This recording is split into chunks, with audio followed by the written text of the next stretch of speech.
கடந்த கால சம்ஸ்கார சுமைகளிலிருந்து விடுபடுவது எப்படி? அதே சமயம் எவ்வாறு சம்ஸ்காரங்களை உருவாக்காமல் இருப்பது?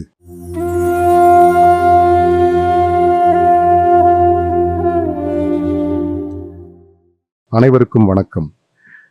நம் உடல் அமைப்பில் உள்ள சிக்கல்கள் மற்றும் மனமாசுகளை எவ்வாறு அகற்றுவது?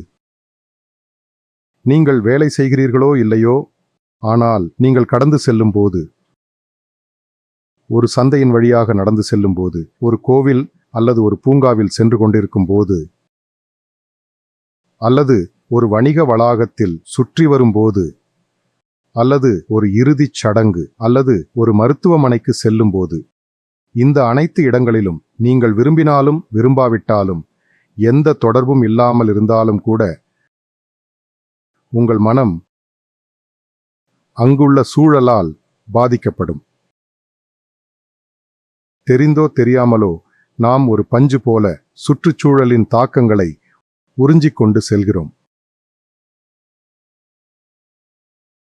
மனமாசுகள், மற்றவர்களின் உணர்வுகள், பிறரின் உணர்ச்சிகள்,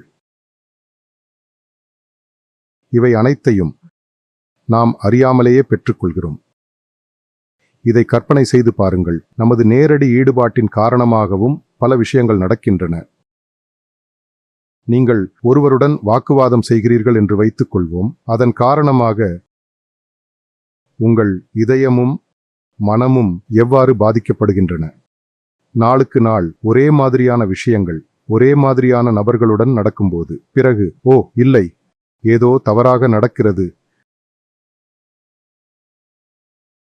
நான் மிகுந்த சுமையால் குப்பையால் நிரம்பியிருக்கிறேன் என்று நினைப்பீர்கள். சம்ஸ்காரங்கள் எப்படி கெட்டவையாக இருக்கக்கூடுமோ அதே போல நல்ல சம்ஸ்காரங்களும் இருக்கின்றன. யோகாவின் அடிப்படையில் அனைத்து வகையான சம்ஸ்காரங்களும், அவை நல்லவையாக இருந்தாலும் சரி, கெட்டவையாக இருந்தாலும் சரி, அவையே நமது எதிர்காலத்திற்கான விதைகள். நமக்கு நல்ல சம்ஸ்காரங்கள் இருக்கும்போது நாம் சிறந்த எதிர்காலத்தை அனுபவிக்கிறோம். கெட்ட சம்ஸ்காரங்கள் இருந்தால் எதிர்காலம் நன்றாக இருக்காது.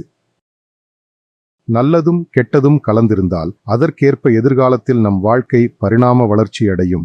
யோகா வேறு அணுகுமுறையை கொண்டுள்ளது. யோகா நான் மீண்டும் பிறக்க விரும்பவில்லை என்று கூறுகிறது. இந்த சம்ஸ்காரங்களின் காரணமாகவே நாம் மீண்டும் பிறக்கிறோம். எனவே அவை நல்லவையோ அல்லது கெட்டவையோ, அவை இறுதியான நோக்கத்தை நிறைவேற்றாது. எனவே கடந்த கால சம்ஸ்காரங்களின் சுமையை எவ்வாறு நீக்குவது? அதே சமயம் சம்ஸ்காரங்களை உருவாக்காமல் இருக்க முடியுமா? நமது செயல்பாடுகள் அல்லது செயல்படாதிருத்தல் காரணமாக சம்ஸ்காரங்கள் திரும்ப திரும்ப ஏற்படும் பொழுது அவை விருத்திகளை உருவாக்குகின்றன. யோகாவில் விருத்திகள் முக்கிய காரணியாகும். பதஞ்சலியின் கூற்றுப்படி யோகா என்றால் சித்த விருத்தி நிரோத என்கிறார். அதாவது இந்த விருத்திகளிலிருந்தும் இந்த போக்குகளிலிருந்தும் உங்கள் சித்தத்தை, உங்கள் உணர்வை மீட்டெடுப்பதே யோகாவின் நோக்கம் மற்றும் அதன் வழிமுறையாகும்.